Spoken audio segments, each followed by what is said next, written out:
Minnesota Fighting Vikings head coach for now, Mike Zimmer, has been notoriously bad at game management and usage of timeouts, especially at end of halves. And we've been saying it all year. We've been saying it since 2014. But hey, it's year 8. Maybe he'll finally get it at 65 years of age or however how old he is. I was like, oh, mama, I can change him. This is when he just turns it on and flips the light switch. Nope. No. And it was comically bad on Sunday night on national television for everyone to see. And frankly, it is a major reason why the Vikings lost. Yes, the offense didn't score many points, 1-13 on third downs, and his precious defense, blah, blah, blah, blah, blah, blah. But like I said, Zimmer's precious defense allowed Cooper friggin' Rush, Tom Sawyer, go for 300 yards, as well as a 75-yard game-winning touchdown drive. But recapping the scenario, end of game, Cowboys 3rd and 16 from the Vikings 25, down 13-16.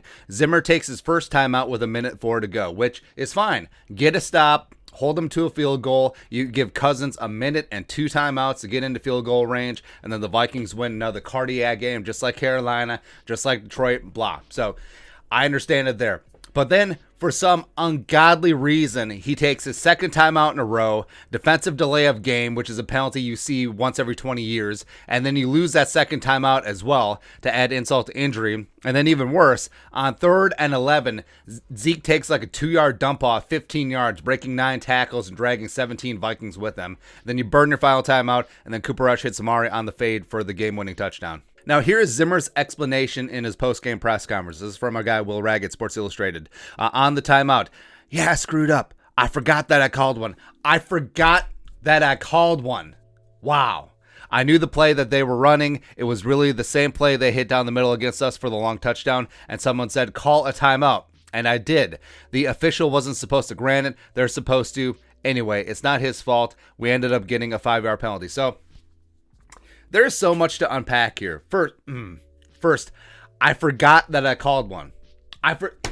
You're the head coach of a National Football League team. You're 1 of 32, and you forgot that you called a timeout in this spot? Are you kidding me? And also, you're taking direction from the peanut gallery. Oh, someone said call a timeout, so I called a timeout. Why are you listening to them? Why? God. And then he says that it's the official's fault, and then he says it's not his fault. But obviously he's saying that, well, the official shouldn't have granted the timeout. Yeah, he screwed up there, but you screwed up first.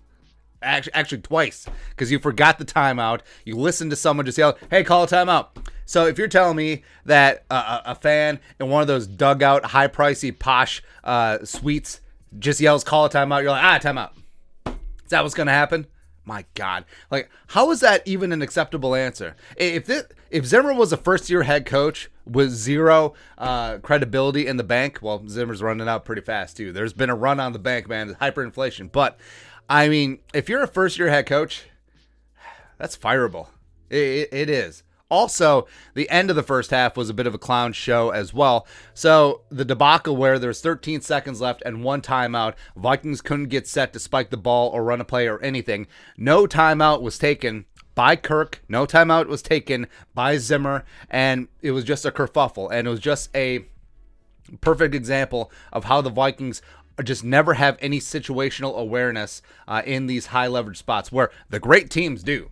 Belichick always has the Patriots ready for these type of situations, even when he has a less talented team, like over the last 2 years. But no, it's year 8. You'll just click for Zimmer this time around. Don't worry about it. But Cousins, in his post-game press conference, he was pissed. It is honestly the most pissed that I've ever seen Kirk Cousins, and it's just amazing. Like, he is hanging on by a thread here. He wants to choose violence so badly, but it's against his freaking beliefs. He can't do it. But here's what he said. Quote, on the timeout kerfuffle, I just let Zim handle the timeouts because I never know quite what the coaches want to do with what they're thinking, a play ahead, or what that may be. So I was just going to let them handle that and call the next play if one came in. Wow. That is telling. That is damning. Like, the fact that you and your quarterback aren't on the same page in these high-end, high-leverage spots, it's unbelievable. It is unbelievable. And the fact that Cousins doesn't even know what the sideline is going to do, like, how is this not practice to death? in OTAs, in the offseason, in training camp. How is this not just second nature?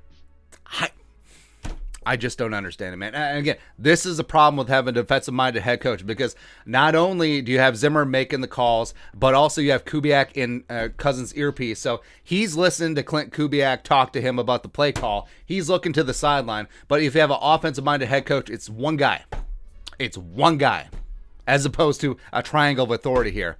And also, apparently you don't trust your $35 million quarterback to call a timeout. You hoard your timeout privileges, and you're bad at them too. It's just, woosah. There's a million reasons to fire Mike Zimmer. Choose one. Huh? Timeout Gate is just the latest embarrassing chapter. If the Vikings had a competent head coach on that sideline last night, they win easily. It's just frustrating, man. I'm just over it. But your thoughts on our thoughts. Zimmer, Timeout Gate. He forgot. Let us know in the comment section below. Subscribe for daily Vikings takes. Want to support that work? Put a little something in the Venmo. But until next time, Skull Production Value.